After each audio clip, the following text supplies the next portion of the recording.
ओम श्री परमात्मने नमः। मैं प्रोफेसर हरिहृदय अवस्थी अपने परम पूज्य गुरु जी प्रोफेसर पंडित भगवत शरण शुक्ल जी, वेद मूर्ति तपोनिष्ठ गीता उपनिषद पुराण और धर्मशास्त्र के विशेषज्ञ के साथ में आप सभी का अवस्थी आयुर्वेद एनाटमी योग एंड स्पिरिचुअलिटी चैनल पर हार्दिक स्वागत करता हूँ। हम लोग गीता के 17वें अध्याय में हैं, श्रद्धात्रय योग विभाग, और उसका 7वां और 8वां श्लोक है, जिसकी सरल शब्दों में गुरु जी व्याख्या करेंगे, जिससे हम लोग को हृदयंगम हो सके। तो अब हम ज्ञान के लिए चलते हैं गुरु जी की ओर। नमोस्त्वनंताय सहस्रमूर्तये सहस्रपादाक्ष शिरोर्वाहवे सहस्रनामे पुरुषाय शाश्वते सहस्रकोटि युगधारिणे नमः। कृष्णाय वासुदेवाय हरे परमात्मने प्रणतक्लेशनाशाय गोविंदाय नमो नमः। इस चैनल से संबद्ध सभी विद्वद्गण, जिज्ञासु छात्रवृंद तथा सहृदय सज्जनगण, इस चैनल के संस्थापक तथा प्रबंधक आचार्य हरिहृदय अवस्थी जी, गीता ज्ञान यज्ञ के शुभ अवसर पर आप सभी का स्वागत है। हम लोग श्रद्धा त्रिविभाग योग नामक 17वें अध्याय पर विचार कर रहे हैं। आज हम लोग विचार करेंगे कि व्यक्ति की प्रवृत्ति सात्विकी हो, राजसी हो, तामसी हो, इसका और क्या मुख्य हेतु हो सकता है। हमारे शास्त्रकारों ने सर्वाधिक महत्व जीवन में आहार को दिया है। आहार जहाँ हमारे शरीर को पुष्ट करता है, शरीर की जो धातुएं हैं, उन धातुओं के पुष्ट करने के लिए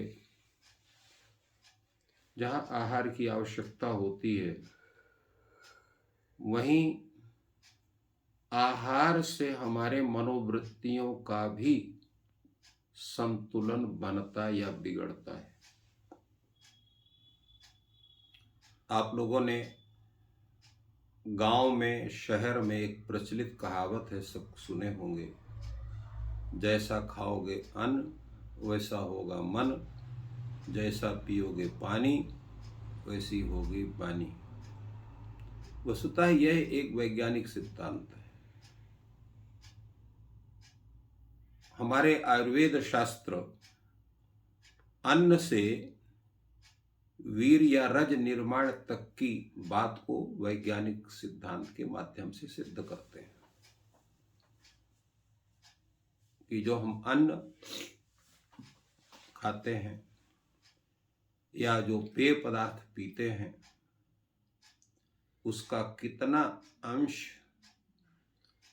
वो तत्त रूप में, तत्त धातुओं में परिणत होते हुए अंत में पुरुष में वीर और स्त्री में रज के रूप में वो परिवर्तित होता है, जिसको हम उसको सूक्ष्म उसका तत्व कह सकते हैं। हमारे शास्त्रकार उससे भी और आगे बढ़ते हैं कि वीर और रज का भी जो सूक्ष्म अंश होता है, उससे मन के परमाणु निर्मित होते हैं, अर्थात मन निर्मित होता है। अब देखिए, आप जैसा अन्न खाएंगे उसका अंतिम जो परिणति है वो मन होगा। तो इसलिए डायरेक्ट आहार हमारे मन तक आक्रमण करता है, अर्थात तत्त निर्माण करते हुए अंत में मन बनता है। अब मन शब्द का यहाँ पर एक विचार है कि सोच, हमारी बुद्धि हमारी वैसे होती है, जैसा हम आहार करेंगे वैसे ही हमारी बुद्धि बनेगी। इसलिए भगवान ने यहाँ पर आहार शब्द के विषय में चर्चा करने जा रहे हैं, और उसके साथ ही हमारे जितने भी शास्त्र हैं, अन्य धर्म शास्त्र हैं, पुराण आदि हैं, वेद हैं, वो भी आहार शुद्धि की बात करते हैं। छांदोग्य उपनिषद कहती है, आहार शुद्धौ सत्व शुद्धि, सत्व शुद्धौ ध्रुवा स्मृति। आहार की शुद्धि होने पर सत्व की शुद्धि होती है, और सत्व शुद्धि होने पर जो है स्मृति ध्रुव होती, ध्रुवा स्मृति होती है। तो अंतःकरण की शुद्धि का जो स्वरूप है, जिसको अभी हमने कहा आहार शुद्धो सत्व, सत्व नाम अंतःकरण, सत्व शुद्धि अंतःकरण शुद्धि, यही मुख्य तात्पर्य उसका है, जिसको हम लोग गांव में प्रचलित कहावत के विषय में कहते हैं, जैसा खाओगे अन्न वैसा होगा मन। तो मन का मतलब अंतःकरण है। तो इसलिए धर्मशास्त्र भी यही कहते हैं कि अगर उत्तम जीवन जीना है तो उत्तम आहार करना चाहिए। आज कल विशेष रूप से दृष्टि लोगों की केवल शरीर तक सीमित दृष्टि, हमको केवल वही आहार लेना है जिससे हमारा शरीर बलिष्ठ हो, अनेक प्रकार के भोग भोगने का सामर्थ्य हमारे अंदर हो, उन्हीं पदार्थों का सेवन हमको करना है। अंतःकरण हमारा चाहे शुद्ध हो चाहे अशुद्ध हो, चाहे वो राजसी हो जाए चाहे तामसी हो जाए, इस पर किसी भी सामान्य व्यक्ति की दृष्टि नहीं जाती है। सामान्य व्यक्ति का तात्पर्य शरीरवादी व्यक्ति की दृष्टि नहीं जाती है। आज आप बाजार में चले जाए, जहाँ अनेक प्रकार के भोज्य पदार्थ हैं, तो वहीं पर अंडा है, मछली है, मांस है, उनकी भी दुकानें और तत्काल निर्माण करके खिलाने के लिए आपको लिए बैठे हुए हैं।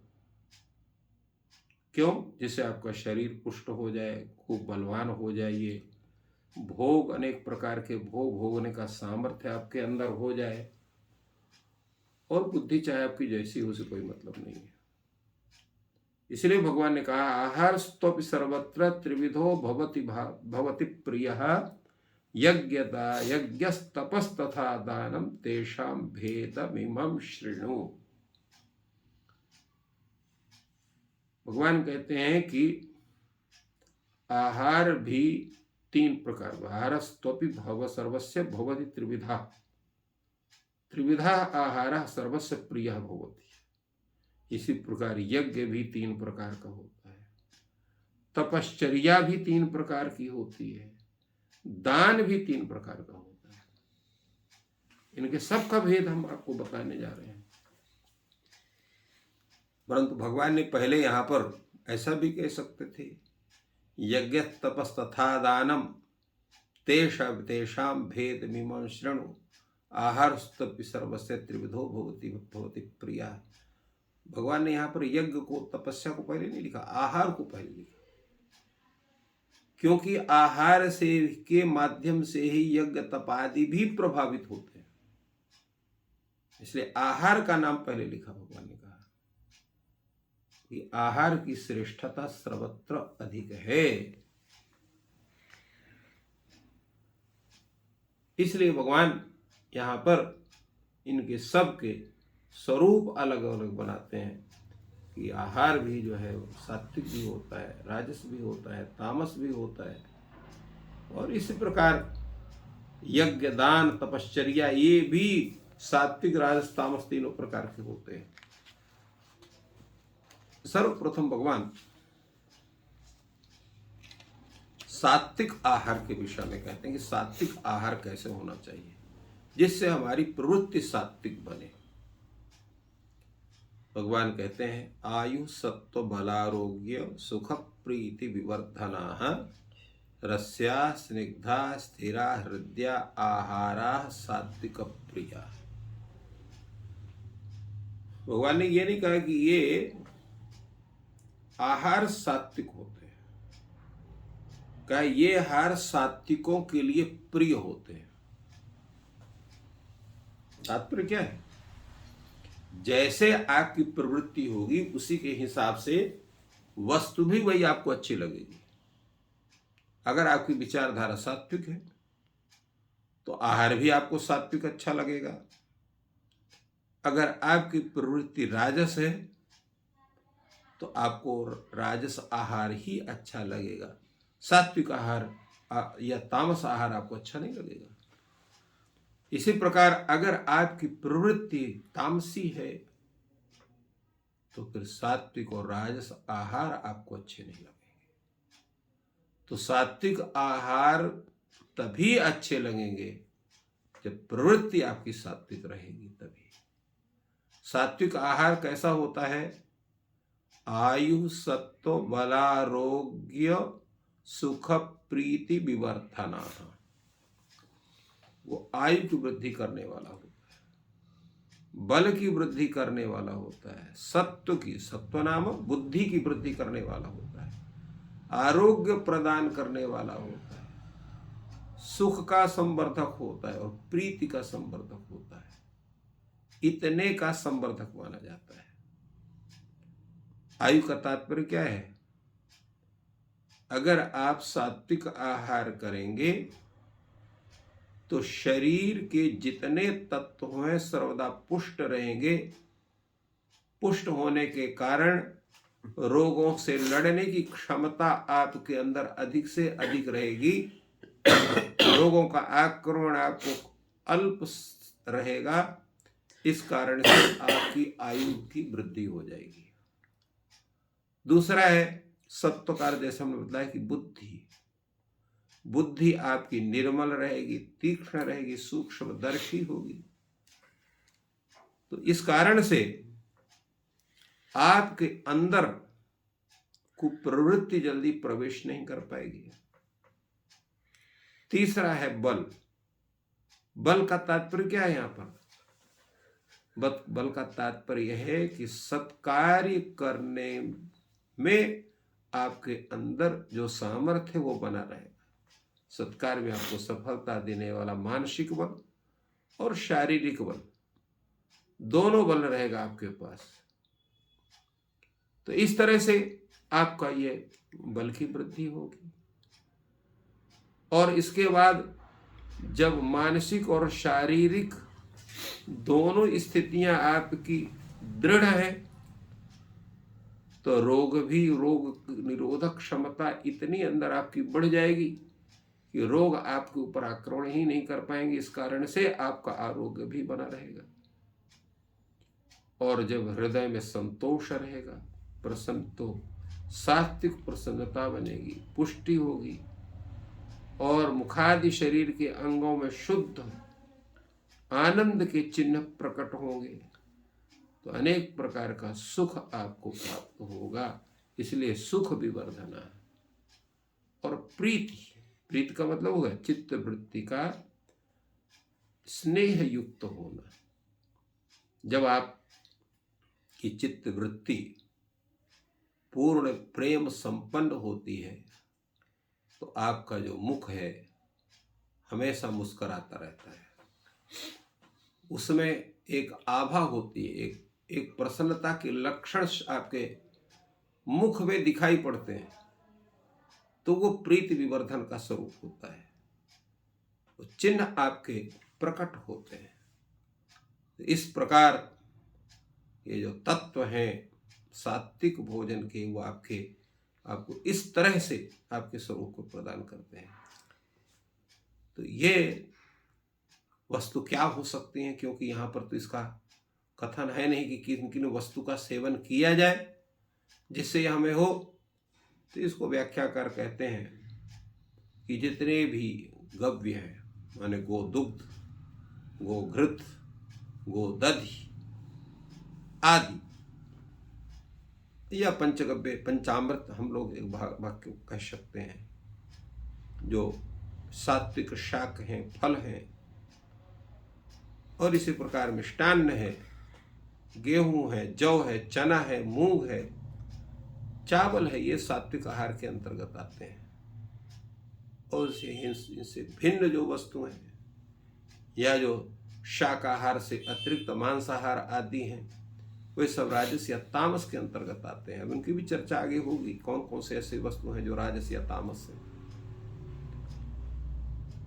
अब ये रस, इनको आहार का स्वरूप क्या होना चाहिए? भगवान ने कहा रस्या स्निग्धा स्थिरा हृदया।